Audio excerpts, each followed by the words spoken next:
এই জন্য কোরআন জানিয়েছে ফাওয়াইলুল লিল মুসাল্লিন আল্লাযীনা হুম আন সালাতিহিম সাহুন। আল্লাহ রাব্বুল আলামিন বলেন ধ্বংস আক্ষেপ ওই নামাজীগুলোর জন্য যারা নামাজ পড়ে কিন্তু নামাজ সম্পর্কে উদাসীন। এই সাহুনের ব্যাখ্যায় চারটি অর্থ লেখা আছে।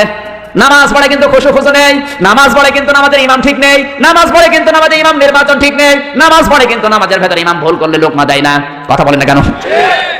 আমার ভাইরা জানে নামাজ জিকিরের অর্থ আল্লাহ যখন দিয়েছেন, অনেক দরবারে যাবেন শুধু নামাজ পাবেন কিন্তু নামাজের শিক্ষা পাবেন না, এরকম দরবার আছে না নেই? নামাজের শিক্ষা যদি আজ প্রত্যেকটি পীরের দরবার থেকে মুরিদদেরকে শিক্ষা দেওয়া হতো যে ইমাম নির্বাচন করতে হবে সৎ চরিত্র দেখে, বাংলাদেশে কোনো শয়তান এমপি হতে পারতো না। সুতরাং নামাজ যারা পড়বে, যারা আদায় করবে না নামাজের, ওদের জিকিরে কাজ হবে। হযরত মুসা আলাইহিস সালামের জামানায় এক যুবতী মেয়ে এসে বলে, আল্লাহর নবী মুসা, আমি জিনা করেছি, আমার পেটে একটা অবৈধ সন্তান ছিল, ওরা ভূমিষ্ঠ হওয়ার পরে আছাড় দিয়ে মেরে ফেলেছি, আমার মতো গুনাহগার কেউ আছে? হযরত মুসা বললেন, না, তোমার মতো গুনাহগার আর কেউ নেই, আল্লাহ তোমাকে মাফ করবে না। সঙ্গে সঙ্গে ফেরেশতা জিবরাইল এসে বলে, হে নবী, এই মহিলার চাইতে নিকৃষ্ট মানুষ দুনিয়ায় আছে। হযরত মুসা আশ্চর্য হয়ে গেলেন, ডাক দিয়ে বললেন, ইয়া আখি জিবরাইল উনজুর, হে ভাই জিবরাইল আমার দিকে তাকান, কি বলেন আপনি? এই মহিলার চাইতে নিকৃষ্ট মানুষ আবার কে? হযরত জিবরাইল বলে, আল্লাহ এই কথাটা জানার জন্য আমাকে পাঠিয়েছেন।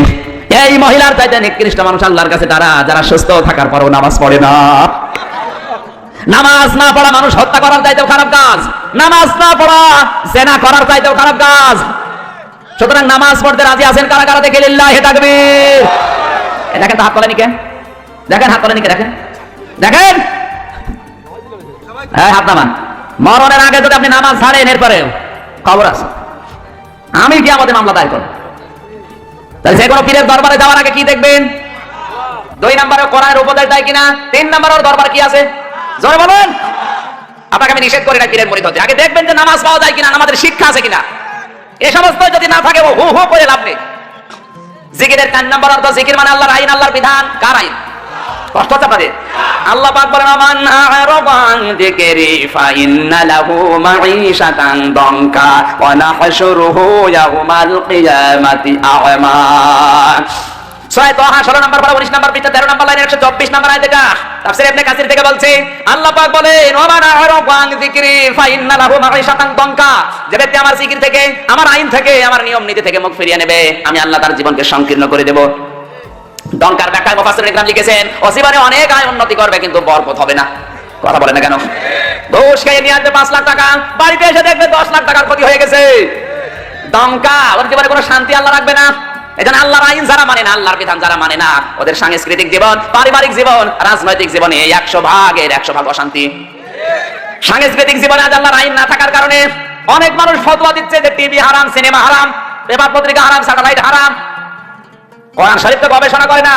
কোরআনে কারীম 1000 বছর আগে জানিয়েছে, আল্লাহর নবী বিশ্ব নবী যেদিন নবুয়ত পেয়েছিলেন ওই দিনই তিনি স্যাটেলাইট ব্যবহার করেছিলেন। এই প্রযুক্তির ব্যবহার আল্লাহর নবী নিজে আগে করেছেন। বিশ্ব নবী যেদিন নবুয়ত পেয়েছেন, পাহাড়ের উপরে উঠে লাল কাপড় আনলেন, ডাক দিয়ে বললেন, কে আসো জলদি করে আসো। ওই সময়ের প্রযুক্তি ছিল ওইটা, ওই সময় স্যাটেলাইট ছিল, ওই লাল কাপড়। কোন মানুষ বিপদে পড়লে লাল কাপড় পাহাড়ে ওড়ালে মানুষ বুঝতো লোকটা বিপদে পড়েছে। মানুষজন সবাই যখন এক হয়েছে, এক জায়গায় জমা হয়েছে, আল্লাহর নবী তখন তাওহীদের দাওয়াত দিলেন। সুবহানাল্লাহ বলতে পারেন না? তাহলে প্রযুক্তি সর্বপ্রথম ব্যবহার করেছেন বিশ্ব নবী। কথা বলেন ঠিক কিনা? কোরআনে কারিমা জানিয়েছে, ওয়া আ'ইদ্দু লাহুম মাসতাতা'তুম মিন কুওয়াতিন ওয়া মির রিবাতিল খাইলি তুরহিবুনা বিহি আদুওয়াল্লাহি ওয়া আদুওয়াকুম ওয়া আখারিনা মিন দুনিহিম। সূরা আনফাল 10 নম্বর পারা 3 নম্বর পৃষ্ঠা 9 নম্বর লাইনের 60 নম্বর আয়াত। এটা তাফসীর ফি জিলালিল কোরআন আল্লামা সাজ্জাদ কুতুব রাহমাতুল্লাহ আলাইহি লিখেছেন, এই পৃথিবীতে কাফের মুশরিকরা যেটা ইসলামের বিরুদ্ধে ব্যবহার করে, ওইটা তোমরা উল্টিয়ে ইসলামের পক্ষে কাজে লাগাও। এখানে খায়ল মানে শুধু ঘোড়া না। যারা গ্রামার মধ্যে জিজ্ঞাসা করেন খায়লের অর্থ 99টা। খায়ল মানে ঘোড়া, খায়ল মানে সিনেমা, খায়ল মানে পত্রিকা, খায়ল মানে স্যাটেলাইট, খায়ল মানে টিভি, খায়ল মানে রেডিও, খায়ল মানে ফেসবুক, খায়ল মানে ইন্টারনেট। আজ এগুলো দিয়ে ইসলামের বিপক্ষে ওরা কাজে লাগাচ্ছে, আর আমরা বলছি লা ইলাহা ইল্লাল্লাহ, কাউকে কিছু বলবো না। ওরা শয়তান। আজ টিভি হারাম, সিনেমা হারাম, স্যাটেলাইট হারাম, পত্রিকা হারাম, হারাম করে করো নিচে হারাম হয়ে গেছে। এই সুযোগে ইহুদি খ্রিস্টানেরা স্যাটেলাইট গুলো দিয়ে চ্যানেল গুলো সব হাতে নিয়েছে। বাংলাদেশের 36টা চ্যানেল সব এখন বামদের হাতে। কথা বলে না কেন? ভারত এই দেশে 36টা চ্যানেল দিয়েছে। কতগুলো?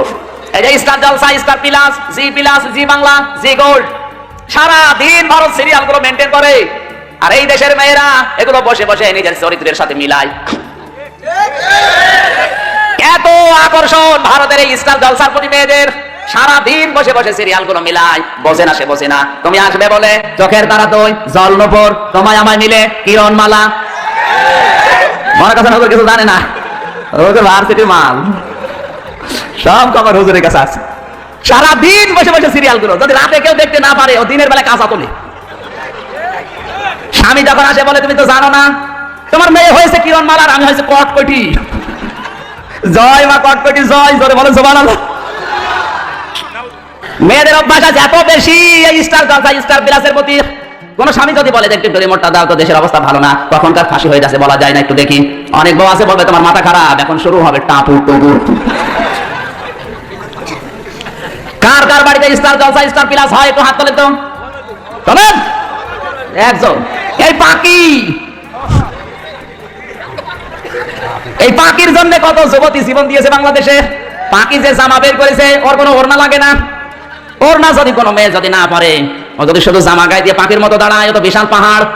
বুকে কোনো ওড়না নেই, বুকের উপরে লিখে দেয় এক বুক জ্বালা, আর পেট মনে হয় ফুটবল খেলার মাঠ। কথা বলে এমন ব্লাউজ গায়ে দিয়েছে কোনো হাতাই নেই, বজ্রমালার মতো।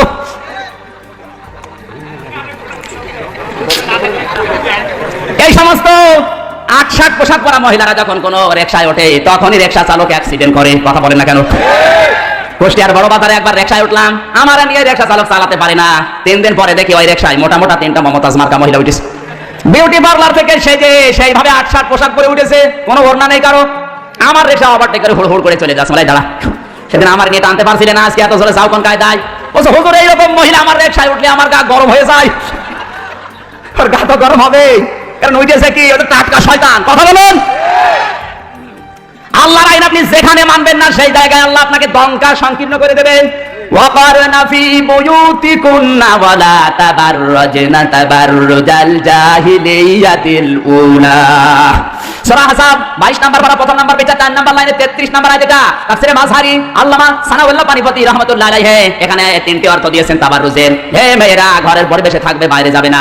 বাইরে যদি যেতে হয় জাহিরি যুগের মেয়েদের মতো রূপ সৌন্দর্য প্রদর্শন করে বের হবে না। এই ঘোষণাকার আর না, এটা আমরের শিখা। This is my order, so follow.